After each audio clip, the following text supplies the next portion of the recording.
Everyone, Judge Andrew Napolitano here for Judging Freedom. Today is Thursday, May 18th, 2023. It's about 2 o'clock in the afternoon here on the East Coast of the United States. There's a familiar face for you. Colonel Douglas Macgregor returns to our cameras. Colonel, it's always a pleasure. Thank you for joining us. There's a lot to talk about.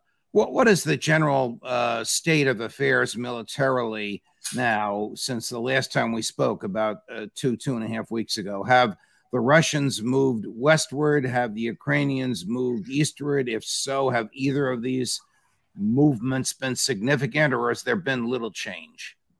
I don't think there's been any significant movement. What we have seen, though, over the last month are a lot of attempts to attack on the Ukrainian side Russian positions without a great deal of success, frankly.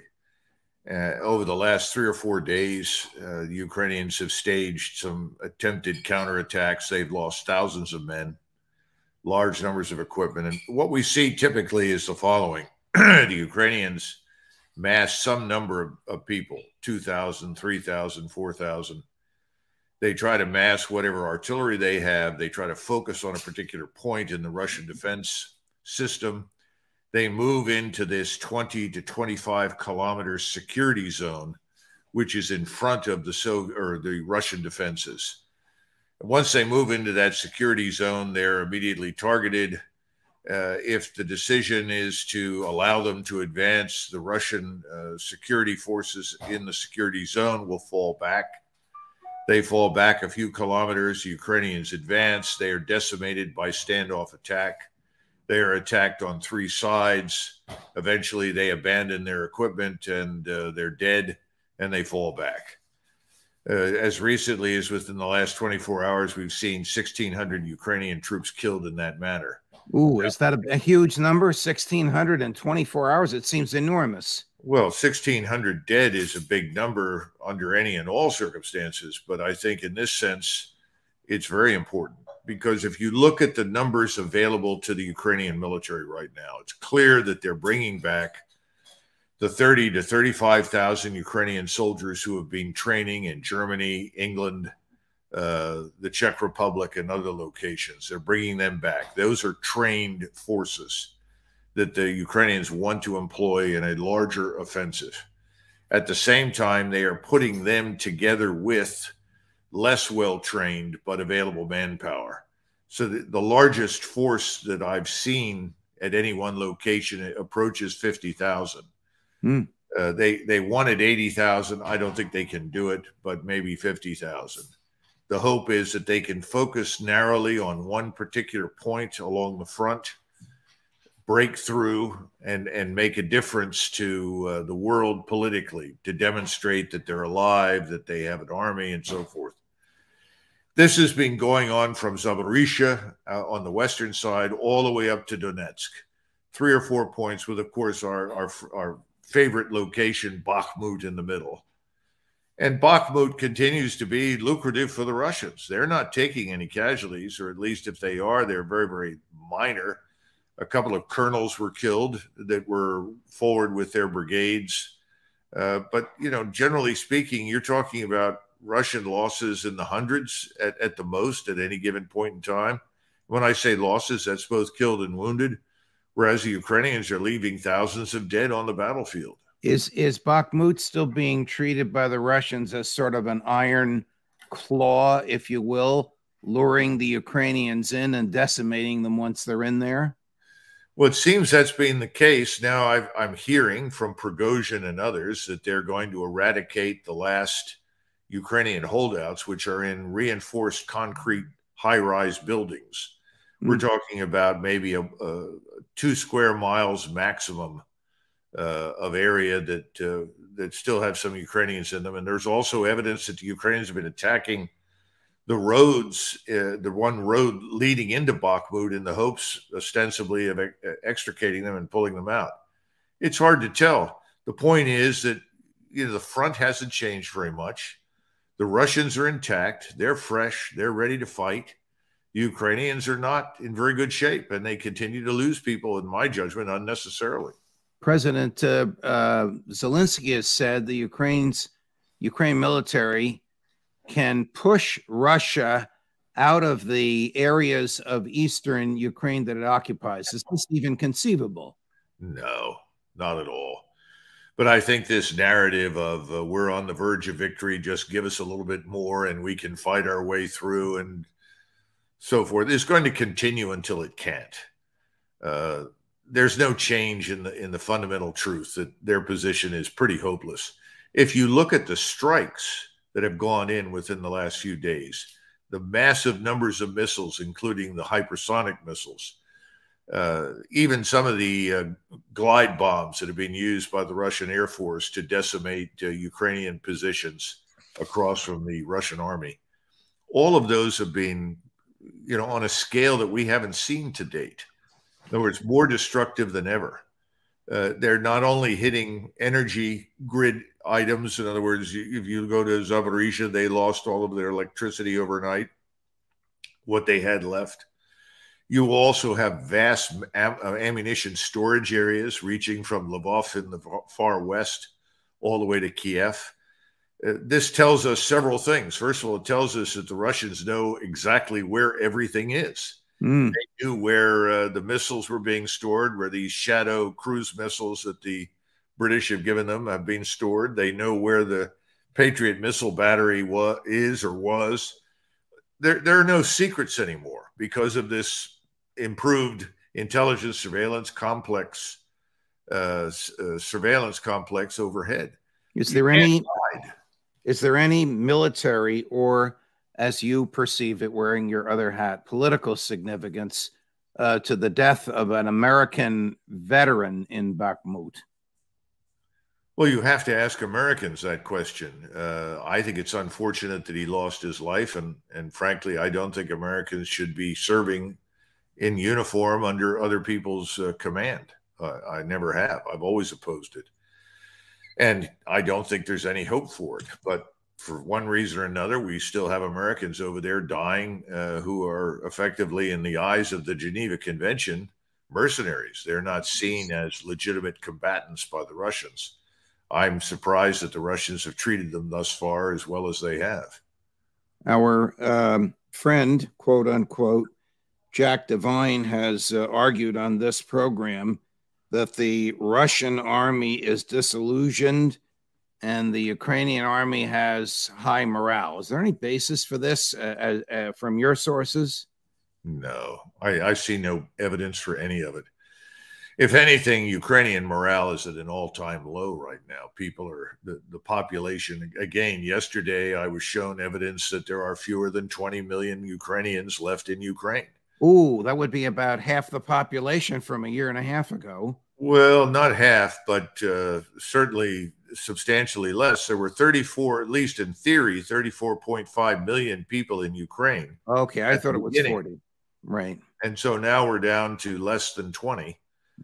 I'd heard those things previously. I was never quite sure. That's why I used to say between 18 and 24.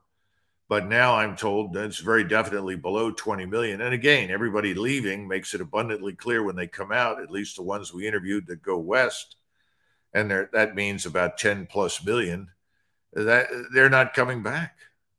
Here's Jack Devine's opinion of Russian military leadership. There's a little bit of nuance in here. You're not going to be surprised where he ends up, but take a listen. Does the American intel community have respect for the Russian military leadership as professional military leaders? I mean, there's probably high quality people and well-trained. I don't want to demean this, but I think there's a time warp, and I think they're stuck in this time warp of an old war where our generals have been fighting and our troops have been fighting for 20 years nonstop. And they have the best techniques, the best strategies. They know the modern warfare. So it's not that they don't have the caliber of people. They built the wrong army for the wrong time and have the wrong strategy. Outside of that, it takes more than being tough and good. You have to have a strategy. You have to have the right equipment. And it's not working out. Well, it's not working. If anybody doesn't have a strategy, it's us. We're the ones that were arrogant and self-important, and concluded that Russia was this place. What was it called by Senator McCain? Spain with a gas station. Right, right. That the Russians were incapable, untrained, incompetently led. That we've been hurling these insults at the Russians from day one. What we've seen instead is the opposite. But what he doesn't seem to understand is that President Putin, in contrast to us, is not impulsive. He's not emotional. He's moved very deliberately and very cautiously. He has resisted the temptation to smash everything in sight. Right. He wants to negotiate. I mean, that's abundantly clear. And I think he's got 150,000 troops sitting up in White Russia that are poised to strike south, largely as an insurance guarantee against our impulsive tendency to try and intervene in Western Ukraine. If we do, they'll suddenly come to life and strike south. At the same time, I think he's perfectly comfortable waiting for the Ukrainians to dash themselves to pieces. I think that's pretty much what the strategy at this point is. I think it's almost over. But again, remember, they destroyed the bridge, the main traffic bridge that could have carried tanks and artillery and everything else over the river between Moldova and Ukraine in southern Ukraine. That was critical. If you're going to move anything from Romania that's there, American or NATO allied Romanian, it's over. You can't do it. You have to then conduct a river crossing, which is something we're notoriously bad at doing. So it looks to me like Odessa is largely isolated and being prepared for attack. I think Kiev is in ruins and being prepared for attack, and I think the Russians will move on those. And when they do, they will move very slowly, deliberately with their ground force behind this massive strike system that they've got linked to overhead intelligence, surveillance, and reconnaissance. What we need to think about right now is what are the consequences of moving munitions like these DU rounds into Ukraine? Now, we haven't poisoned the entire portion of eastern Ukraine, but I think we can say with some certainty right now that the DU rounds have created radiation because they were detonated along with the large DU is depleted uranium. Depleted uranium, yeah. And it's not that you're going to go over there and immediately contract cancer, but and it's not the gamma radiation that's getting a lot of attention. It's really the alpha particles. As these particles settle from the atmosphere down in the Ukrainian soil in the vicinity of that Helminsky ammunition storage area, it could be 10 or 15 years before you can farm in that soil. And that's tragic, since that's some of the best soil in the world. Now, that's only maybe a 50 square mile area, but that's still significant. Do we use a depleted uranium, or did this come from the British? Well, I think it came from the British, but we were the ones that developed the round originally that was used elsewhere. And again, you know, if you're looking at residue from a DU round on a tank round, for instance, on the battlefield, in order to contract cancer, you've got to pick up the residue and eat it. And yeah, you'll eventually get cancer. This is different. We're now talking about particles in the atmosphere settling into the soil. And these are alpha particles. Those things will be gone in 10 or 15 years. But for the moment, in the vicinity of that ammo storage area, the soil is not permanently, but contaminated for 10 to 15 years. If I were sitting in Kiev right now, I would be very concerned about that. Well, why would Kiev even bring something this dangerous and suicidal into the military theater? There's an easy answer to that question. It's called desperation. They're desperate. I mean, how many hundreds of thousands of people have they lost? We're now seeing people finally admit publicly in a series of publications, well, we've had at least 300,000 Ukrainian dead in terms of soldiers. I think it's much higher now. I think it's probably closer to 350,000. I don't know how many thousands of civilians have ended up being collateral damage as a result of these Russian strikes. The Russians have tried to avoid that. They have not deliberately killed civilians. That's a lot of nonsense. But the point is, a war is a war. And if you're going to destroy a Patriot missile battery in the vicinity of Kiev, which is effectively what has just happened, you're going to end up killing some people that are nearby. They're civilians. You're obviously going to kill contractors. I'm sure we probably lost some people who were there under contract. Some of your former colleagues, maybe they're your friends, they're people I know and respect by reputation. A few of them have been on this show. Recently signed a letter which was published in the New York Times that referred to President Biden's "we're with you as long as it takes" as ill-defined, unachievable, and leading to an unmitigated disaster. Were you surprised to see these former military people say this, and will it have any effect? Well, the answer to the first question is yes, and the answer to the second question is no. It's not going to make any difference to the Biden administration. They're going to continue doing whatever they're doing. They're never going to admit that they made a terrible mistake. And yes, they have no strategy. Their strategy was, quote unquote, to harm Russia, and they're willing to destroy the Ukrainian nation in order to achieve that objective. Well, objective number one, harm Russia, hasn't worked. The sanctions are an abysmal failure. The Russian military is now larger, stronger, and more capable than it's ever been. The only people with a strategy are sitting in the Kremlin, and their strategy is very clear. We will have a neutral Ukraine. Ukraine is not going to join NATO. And if Ukraine is to exist at all, it will have to be neutral. Eventually, people in Warsaw, Lithuania, Latvia, Estonia, Slovakia, Hungary, Romania, the people that border this place, they're all going to say, it's time to stop. The Russians are winning. They're going to get what they want. Do you think the West, Western Europe, and the more sensible people in the Biden administration are getting tired of the war? There's no one sensible at the national level in places like Berlin, Paris, London. Forget it. They've lost their minds. The same thing is true, sadly, in Helsinki, Stockholm, Oslo. They're out of touch with reality. The populations are different. The Germans have had it with this ridiculous war. They don't want any part of it. They don't want to send any soldiers over there. They're not sure they want to send any equipment. I think if you'd have put it in a referendum in Germany to begin with, and people had been allowed to tell the truth, I don't think a single German tank would have ever reached Russia. I mean, imagine sending tanks with the German Iron Cross painted on the side into Russia at this point. It's insane.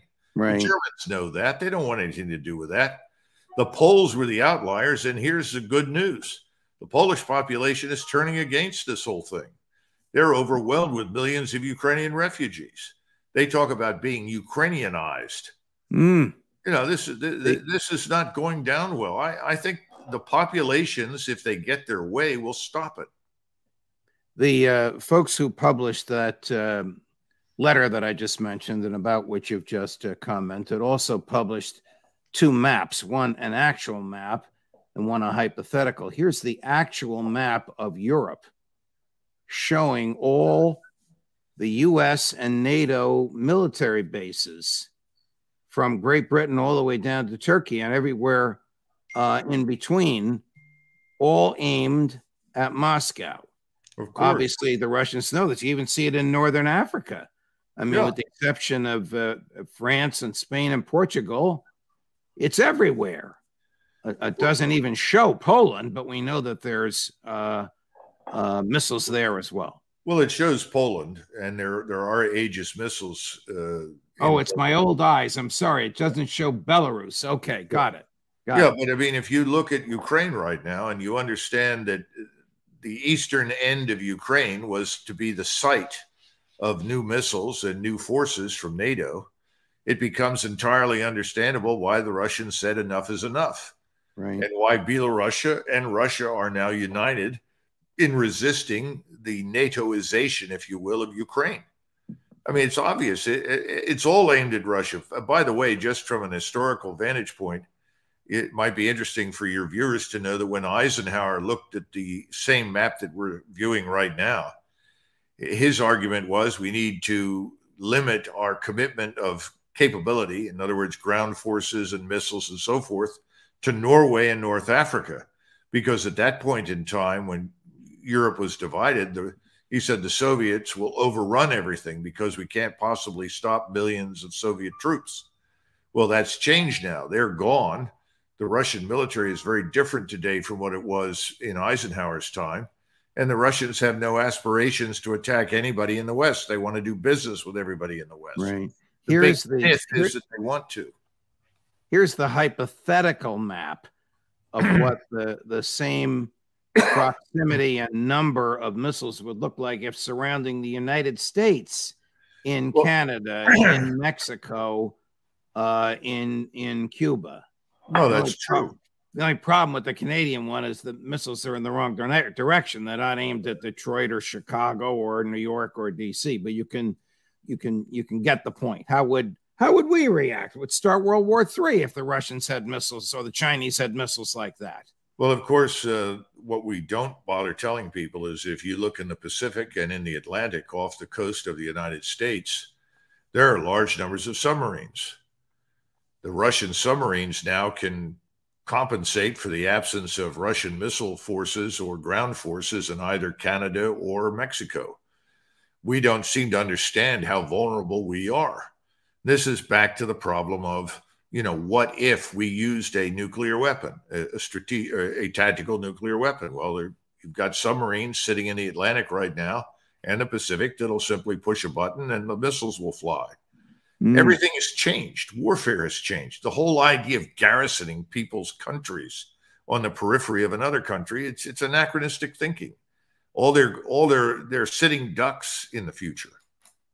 Before we sign off, the time with you goes by so fast. There's so much information for which my viewers and I are deeply grateful. I want to talk a little bit about this character, Prigozhin. First, I want to show him ranting and raving and attacking personally the Russian defense minister and the Russian chief of staff, and you'll see clearly his use of the F-bomb numerous times. He's standing in front of what he says are dead bodies of Wagner fighters. The background is blurred by the folks that sent us this tape, but you'll see bitter personal animosity. Then we'll run him also being critical of the Russian leadership, but a little calmer. У нас нехватка боеприпасов 70%. Шойгу, Герасимов, где боеприпасы? Посмотрите на них, Если вы даете норму боеприпасов, их в 5 раз меньше. Они пришли сюда добровольцами и умирают за то, чтобы вы жировали в своих кабинетах с красным деревом. Учтите это. By the way, before we analyze Prigozhin, do you know what the reference is to redwood cabinets? Is that maybe a dacha on the Black Sea? Well, certainly dacha-like. Whether it's on the Black Sea or not, I don't know. Okay. So we need to understand something about Russians. For instance, Russians can be very vulgar. I mean, when they get angry and they swear and so forth, as opposed to, let's say, Germans, almost never. It's like an enraged Italian in Palermo. We'll let you have it with both barrels. But, that's not going to happen to you probably up in Trieste. It's not going to happen. Different ways of doing business. So the Russian population listening to this eats this up. In other words, this is almost a good campaign speech if Mr. Prigozhin thinks he's going to be a future candidate for office. And who knows? What does the defense minister and the Russian chief of staff, mentioned by name in very bitter tones, what do they think of it, or don't they care? Well, General Gerasimov is a very intelligent and professional thinker and soldier. And he's going to look at this and say, well, what do you expect from Prigozhin? He's not a professional soldier. He's not part of our profession. He is a political military figure with ambitions. Gerasimov is not. He's at the top of the paradigm. He's trying to manage the entire theater and all the assets involved. It's useful to point out that General Surovikin, who is someone that large numbers of people in Russia admire for his professional knowledge, understanding, and conduct of the operation, he's the one who's been launching these strikes with great effectiveness. He's been told, manage Prigozhin's ammunition requirements. Fix it. And I think that's happened. All right, here's Prigozhin. This one I will read the subtitles. Here's Prigozhin again, a little calmer, but a little bit of nuanced criticism of Russian leadership. There are about 20 houses left to take, and Bakhmut would be taken completely. But the occupation of Bakhmut gives nothing to the Russian Federation because the flanks are crumbling, the front is collapsing. And attempts by the Defense Ministry to publish statements to make things look better are and will bring an overall tragedy for Russia.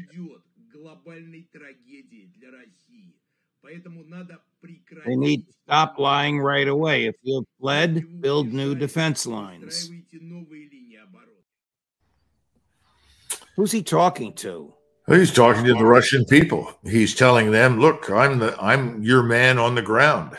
I'm pounding the enemy. I'm the one who will kill your enemies for you. The Russian generals are too conservative. They're too timid. So give me more and let me go and I'll win the war for you. I mean, literally, that's the message that he's trying to send. The truth is that the flanks have not crumbled, and those flanks were rapidly reinforced by various Russian regular army units. But this is the thing that has offended and annoyed the Russian military about Prigozhin. That, you know, fine, you want to be Minister of Defense after the war is over, that's your privilege, but don't run for office right now. Shut up and get on with it. I think Surovikin has been tasked with the mission of managing him and keeping him focused on what's important. Now, let's be frank. His force is not a mercenary force. I think I've said this before. He's right. More like the commander of a large foreign legion. He's got large numbers of Serbs in his organization as well as Russians. He's got Ukrainians in his organization. And these people are very competent, very professional. They're fighting, you know, with great devotion for Russia. And that's why Putin tolerates him. And Kadyrov, who is a Chechen, he's brought in some of his forces and is ready to replace Prigozhin's forces to give them a rest when the time comes, because I know that President Putin and I'm sure Gerasimov want to use Prigozhin's force, the Wagner group, elsewhere when the offensives begin. So the bottom line is that this is not a Soviet army. This is more like a Tsarist army. And the Tsarist armies have always had these very dramatic personalities. You know, Kutuzov was very famous for his speeches to the troops and haranguing the troops and talking to the Russian people directly. Even Tsar Alexander I at the time didn't like him very much. But Kutuzov knew what he was doing and was competent, so he kept him. I think that's what you're dealing with right now. And then there's also another element that is worthy of discussion. I think it may be that Larry Johnson has brought this up, or perhaps Phil Giraldi. They're more knowledgeable about this than I am. Some of this may be deliberate disinformation. Who knows? To encourage the Ukrainians to shed more blood and waste more lives and equipment. Well, clearly, the Washington Post, I guess we can stop right there and just say CIA, reports that Prigozhin offered to commit an act of treason, revealing to the Ukrainian forces the location, size, and movement of Russian troops if the Ukrainians left Bakhmut. Surely that's disinformation. He'd be in Siberia now if he even lived long enough to get there, if that were true. Well, it's a blatant lie, and you're right. He'd have already been shot through the head and been dispatched. And Prigozhin is a patriot. He would never do such a thing. That's complete nonsense. Got to separate the bluster from the reality. Right. Before we go, where do you see the war in 6 or 8 months? I think it's going to reach a point where the Europeans will ultimately intervene and demand that it stop. But between now and then, Odessa and Kharkov will once again become Russian cities. They are historically Russian. Everything that was historically Russian will be taken. That will be captured over the next couple of months. Whether or not the Russians move across the river and head west to the Polish border is a function of what the Europeans do, because we're not going